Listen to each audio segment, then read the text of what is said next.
Hello प्यारे बच्चों, आज हम द्विघात समीकरण हल करने की अगली विधि का अध्ययन करेंगे और वो विधि है द्विघात समीकरण का पूर्ण वर्ग बनाकर हल ज्ञात करना। तो इस विधि में दो तीन स्टेप हैं केवल, वो मैं आपको लिखा दूंगा। पहले एक उदाहरण बताता हूं। जैसे मान लो कोई द्विघात समीकरण दिया गया है, कोई भी द्विघात समीकरण मान लिया हमें 3x² प्लस 4x प्लस 5 और इक्वल टू प्लस 1 ले लेते हैं यहां पर इक्वल टू 0। सपोज दैट ये कोई समीकरण दिया है द्विघात समीकरण, सॉरी। इसको पूर्ववर्ग बनाने के जो स्टेप हैं वो इसमें समझा रहा हूं, बाद में लिख दूंगा मैं। तो सबसे पहले हम क्या करते हैं कि सबसे पहले तो x² का जो गुणांक होता है उसको 1 बनाते हैं। अब x² के गुणांक को 1 बनाने के लिए पहला नियम, x² के गुणांक को 1 बनाने के लिए x² के गुणांक को 1 बनाने के लिए पूरे समीकरण को हम किससे भाग देंगे? पूरे समीकरण को x² का जो गुणांक होता है उसी से भाग दे दूं। अगर 1 दिया है तो अच्छी बात है, नहीं दिया है तो उस कंडीशन में है ये। तो 3 से भाग देने पर अब देखो, जब भाग देंगे हम तो 3 का यहां पर, 3 का यहां, 3 का यहां और 3 का पूरे समीकरण में भाग दे दो तो इसका गुणांक हो जाएगा x² प्लस यहां पे आ जाएगा 4/3x और प्लस 1/3 और बराबर 0 भाग दोगे तो 0 आ गया। अब क्या करते हैं, अब इस यहां पे जो बात ये बनाने के बाद सबसे पहले हमें क्या करना है, x² का गुणांक अगर 1 दिया है तो अच्छी बात है, और नहीं दिया है तो x² के गुणांक को 1 बनाते हैं। उसके लिए क्या करते हैं, जो x² का गुणांक होता है उसी से हम पूरे समीकरण को भाग दे देते हैं। अब क्या करना है हमें, पूरे इसको पूर्ण वर्ग बनाने के लिए x के गुणांक के आधे का वर्ग हमें जोड़ना है और आधे का वर्ग घटाना है। देखिए, इसको पूर्ण वर्ग बनाने के लिए अब x के गुणांक के आधे का वर्ग जोड़ने व घटाने पर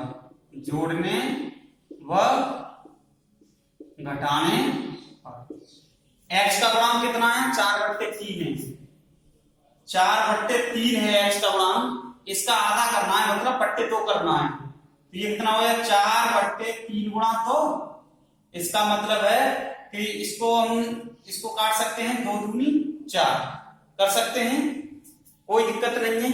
तो जब ये कितना रह जाएगा, 2/3। तो x का जो गुणांक है वो कितना होगा, x² प्लस 4/3x। ये तो ऐसे ही रहेगा, x के गुणांक के आधे का वर्ग जोड़ना है और आधे का वर्ग घटाना है।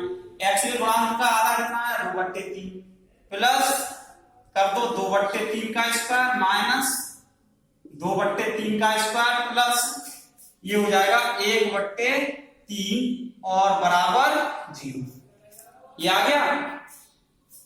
अब देखिए ये कितना, अब देखो a² plus b² plus 2ab की फॉर्म में आ गया ये। इसको मैं चाहूं तो ऐसे थोड़ा सा चेंज कर सकता हूं, x² प्लस 4 है ना, ये 4 को हम कितना लिख सकते हैं, 2 गुणा 2/3 लिख सकते हैं।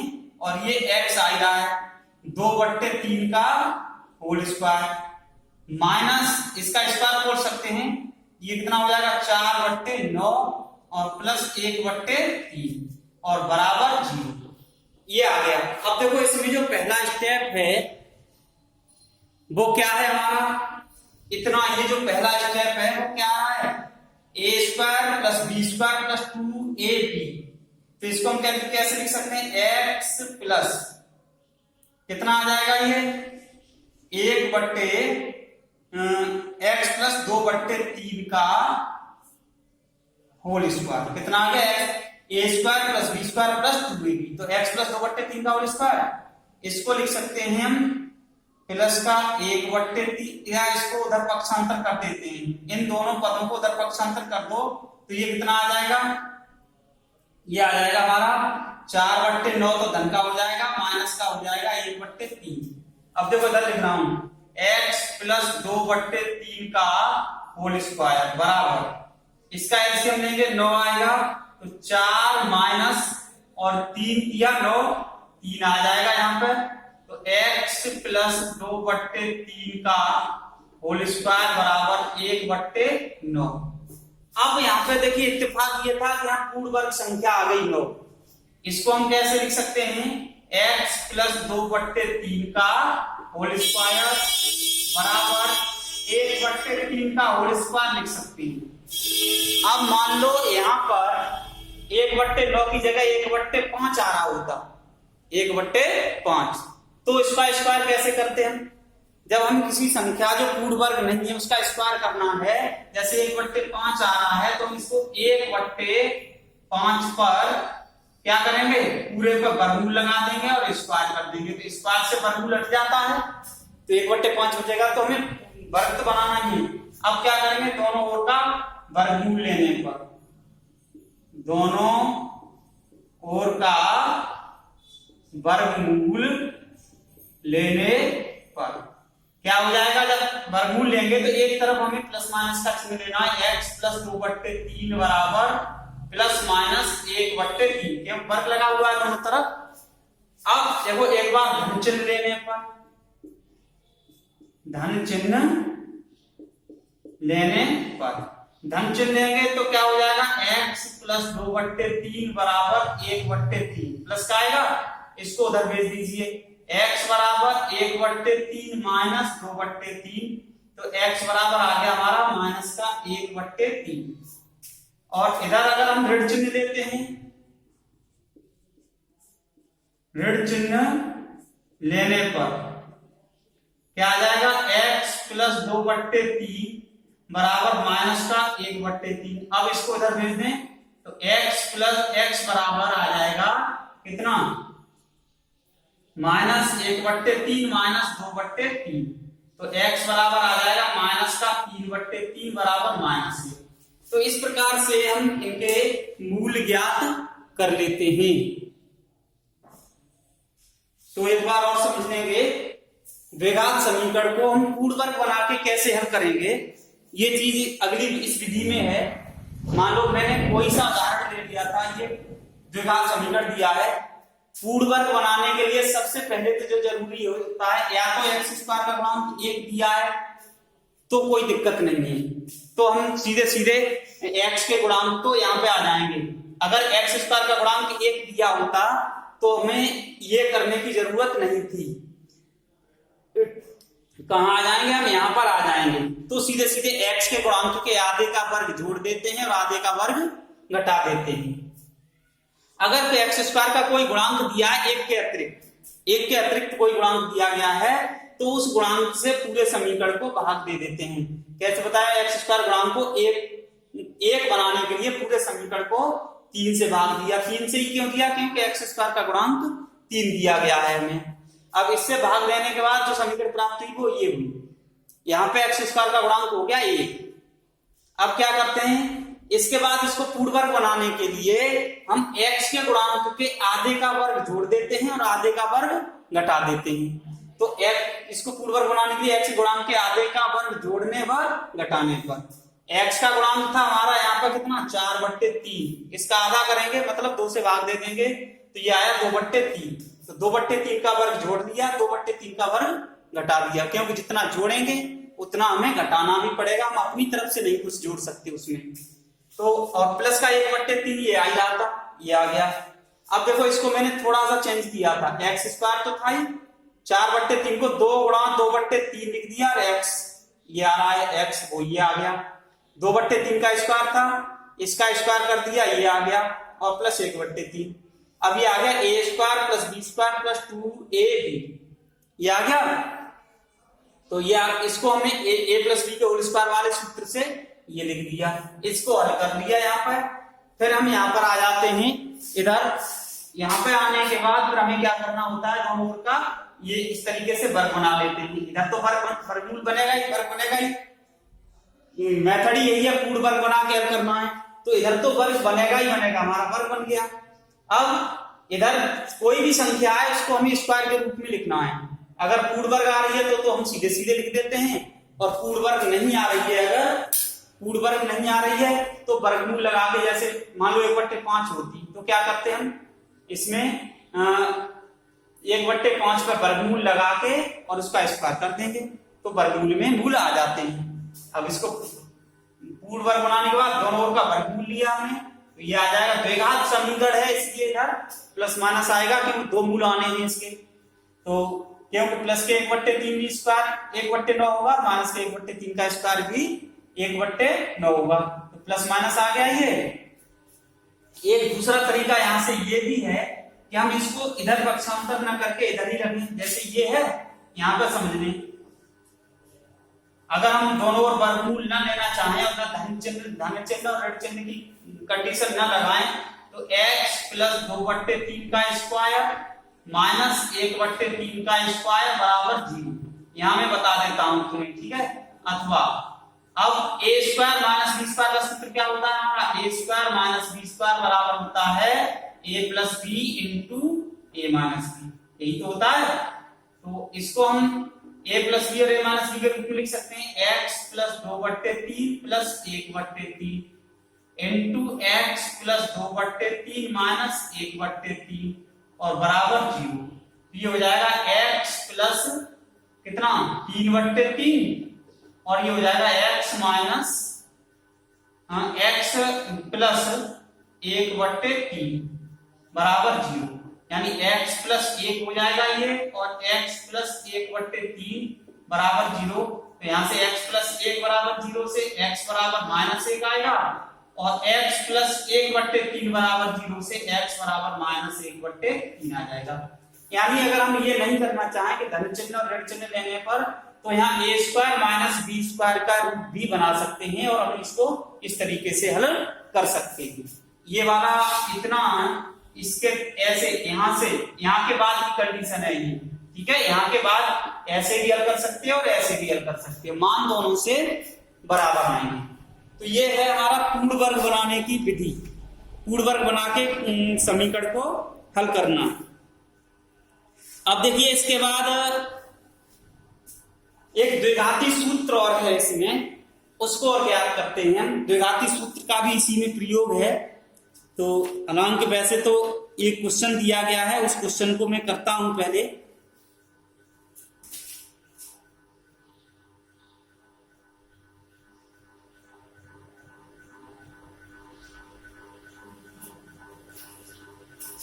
द्विघाती सूत्र हम कल ज्ञात करेंगे, पहले एक प्रश्न दिया है प्रश्नावली 4.3 का, उसको हल करते हैं इसी विधि से।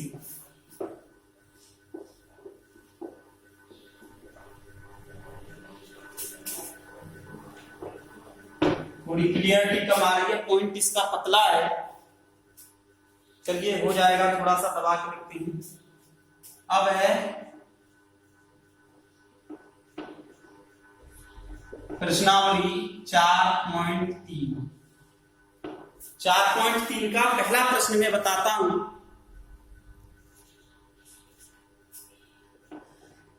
पहले प्रश्न में हमें दिया गया है, देखिए क्या दिया है, यदि निम्नलिखित द्विघात समीकरणों के मूलों का अस्तित्व हो तो इन्हें पूर्ण वर्ग बनाने की विधि द्वारा ज्ञात कीजिए। मूलों का अस्तित्व तो हम देखो, इसमें अभी विधि मैंने को बताई नहीं है कि अस्तित्व कब होगा। अस्तित्व का मतलब है वास्तविक मूल नहीं होंगे तो अस्तित्व नहीं होगा। तो अभी मैं इसी में बता दूंगा इसका अस्तित्व कब होगा कब नहीं होगा। चलिए प्रश्न नंबर 1 का फर्स्ट पार्ट है अस्तित्व, इसी में बता देना चाहिए था मुझे। चलिए अब खैर इसमें बता दूंगा। तो क्या दिया है, द्विघात समीकरण, द्विघात समीकरण क्या दिया गया है, 2x² - 7x -7x + 3 = 0 ये दिया है। ये द्विघात समीकरण है, हमें इसके मूल पूर्ण वर्ग विधि द्वारा ज्ञात करने हैं। तो सबसे पहली विधि में पहला स्टेप क्या है, इस विधि में मैंने क्या बताया था, x² का गुणांक अगर 1 है तो हम सीधे सीधे x के गुणांक के आधे का वर्ग जोड़ लेते हैं और घटा देते हैं। अगर x² का गुणांक दिया है तो उसको 1 बनाते हैं। तो देखिए x² के गुणांक को 1 बनाने के लिए x² का गुणांक कितना है, 2 से पूरे समीकरण को भाग देने पर, समीकरण को भाग देने पर x² के गुणांक को 1 बनाने के लिए हमें पूरे समीकरण को 2 से भाग देने पर, तो क्या हो जाएगा, देखिए 2 से भाग देंगे यहां पर, तो x² -7/2x + 3/2 और बराबर 0। ये आ गया। अब देखिए यहां x का गुणांक कितना है, 7/2, 7/2 का आधा यानी बट्टे 2 कितना हो जाएगा, ये 7/2 × 2 बराबर 7/4। पूर्ण वर्ग बनाने के लिए हमें क्या करना है, इसमें पूर्ण वर्ग बनाने के लिए हम क्या करते हैं, अब x के गुणांक के आधे का वर्ग जोड़ने व घटाने पर, ठीक है, क्या है, x² -7/2x, इसका आधा कितना 7/4 निकला, प्लस 7/4 का स्क्वायर, प्लस इधर पहले प्लस ही करेंगे, -7/4 का स्क्वायर और प्लस 3/2 बराबर 0। ये आ गया। अब देखो ये इसको मैं थोड़ा सा बदल सकता हूं, यहाँ 7/4 है तो यहाँ 7/4 आना चाहिए। इसको हम कैसे लिख सकते हैं, x² माइनस, अगर मैं यहाँ 2 का गुणा भाग कर दूं तो 2 × 7/4 हो जाएगा, ये 2 का नीचे करेंगे तो इंटू x प्लस 7/4 का होल स्क्वायर, ये कितना आ जाएगा, यहाँ पर इसको मैं पहले लिख देता हूं, प्लस के 3/2 और माइनस के 7/16 ये आ जाएगा और बराबर 0 आ जाएगा। ठीक है, देखो a² + b² - 2ab, ये फॉर्म आ रही है यहाँ पर, a² + b² - 2ab, तो इसको हम कितना लिख सकते हैं, x - 7/4 का होल स्क्वायर। यहाँ पर दोनों ही फॉर्मूला बनेंगे तुम्हारे, a + b का होल स्क्वायर भी बनेगा और a - b का होल स्क्वायर भी बनेगा, दोनों ही सूत्र बनेंगे। तो देखिए क्या हो जाएगा, अब ये यहाँ पे एलसीएम अगर हम लेते हैं प्लस इसका एलसीएम कितना आएगा, इसका एलसीएम आएगा 16, तो 2 से कितने बार 8 बार, 8 का 3 में 24 माइनस 49 बराबर 0। ये कितना आ जाएगा, इधर करता हूं, x - 7/4 का होल स्क्वायर और 24 में से 49 घटेंगे कितने बचेगा, 25, तो ये माइनस का हो गया 25/16 बराबर 0। इसको लिख लेते हैं x - 7/4 का होल स्क्वायर माइनस 5/4 का होल स्क्वायर बराबर 0। इसको 5/4 का होल स्क्वायर लिख सकते हैं। अब a² - b² का सूत्र लगा दीजिए, a² - b² बराबर होता है a + b into a - b, तो ये आ जाएगा x - 7/4 प्लस 5/4 और दूसरे कोष्टक में आ जाएगा x - 7/4 और माइनस 5/4 बराबर 0। कितना आ जाएगा ये माइनस का 7/4 है प्लस का 5/4 x माइनस 2/4 और ये हो जाएगा x माइनस 12/4 बराबर 0। 7 5 12 माइनस माइनस कैंसिल, ये हो जाएगा x माइनस 1/2 और ये हो जाएगा x माइनस 3 बराबर 0। x माइनस 1/2 बराबर 0 से x बराबर 1/2, एक मूल तो ये आ गया। x माइनस 3 बराबर 0 से x बराबर 3, दूसरा मूल ये आ गया। तो हम इस तरीके से भी इनको हल कर सकते हैं, कोई दिक्कत नहीं है। कितना है आ गया 1/2 और 3।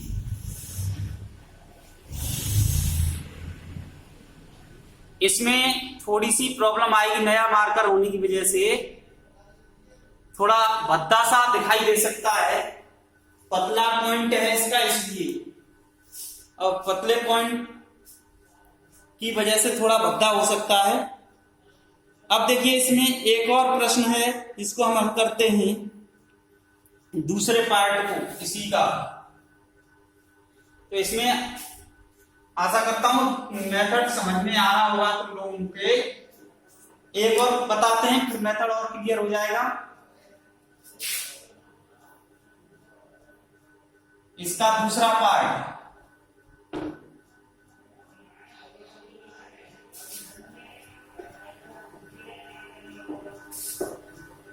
क्या दिया है, पहले का दूसरा पार्ट द्विघात समीकरण है 2x square plus x minus 4 बराबर 0, ये दिया है। ठीक है, तो इसमें भी x स्क्वायर का गुणांक कितना दिया है 2। तो सबसे पहले इसका गुणांक 1 बनाना है। तो देखिए क्या करते हैं, x स्क्वायर का गुणांक 1 बनाने के लिए पूरे समीकरण को किससे भाग दे देते हैं 2 से, x स्क्वायर के गुणांक से। अब मैं लिख नहीं जाऊंगा सा, ठीक है।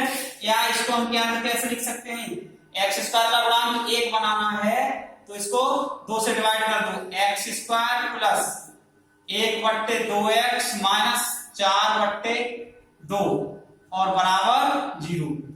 x square plus 1/2x minus 2 बराबर 0, ये आ गया। अब क्या करते हैं, x के गुणांक कितना 1/2, 1/2 का आधा कितना होगा 1/4। x के गुणांक के आधे को जोड़ना है, आधे का वर्ग और आधे का वर्ग घटाना है। तो x स्क्वायर प्लस 1/2x 1/4 का स्क्वायर माइनस 1/4 का स्क्वायर माइनस 2 और बराबर 0। कितना हो जाएगा, देखो a square plus b square plus 2ab है ये, इसको लिख सकते हैं हम x प्लस 1/4 का होल स्क्वायर माइनस 1/16 माइनस 2/1 बराबर 0। ये हो गया x प्लस 1/4 का स्क्वायर माइनस, इसका एलसीएम आ जाएगा 16, तो 1 माइनस 32 बराबर 0, ये आ गया। अब देखो आगे क्या होगा, इसमें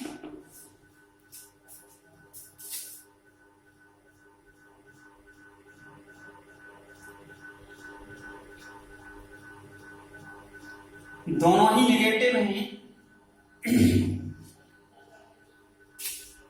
यहां पे माइनस कॉमन ले लेते हैं तो ज्यादा बेटर रहेगा।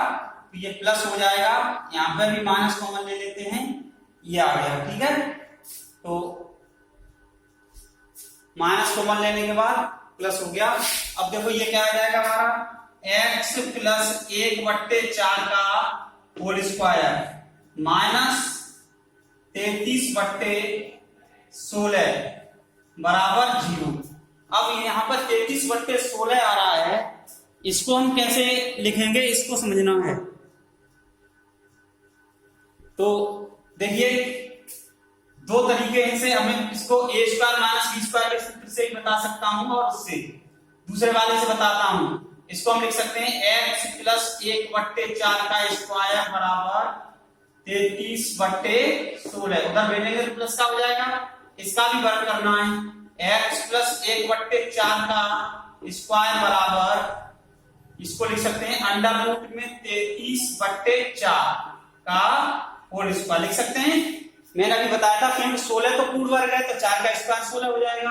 33 पूर्ण वर्ग नहीं है तो हम 33 पर क्या करेंगे, वर्गमूल लगा के स्क्वायर कर देंगे, ये आ जाएगा। अब दोनों ओर का वर्गमूल लेंगे तो x प्लस 1/4 बराबर प्लस माइनस अंडर रूट 33/4। अब एक बार तो धन चिन्ह ले लीजिए, धन चिन्ह लेने पर क्या आ जाएगा, x प्लस 1/4 बराबर अंडर रूट 33/4, इसको उधर भेज दें तो ये आ जाएगा x बराबर अंडर रूट 33/4 माइनस 1/4। इसको लिख सकते हैं हम x बराबर अंडर रूट 33 माइनस 1/4। अब ऋण चिन्ह लेने पर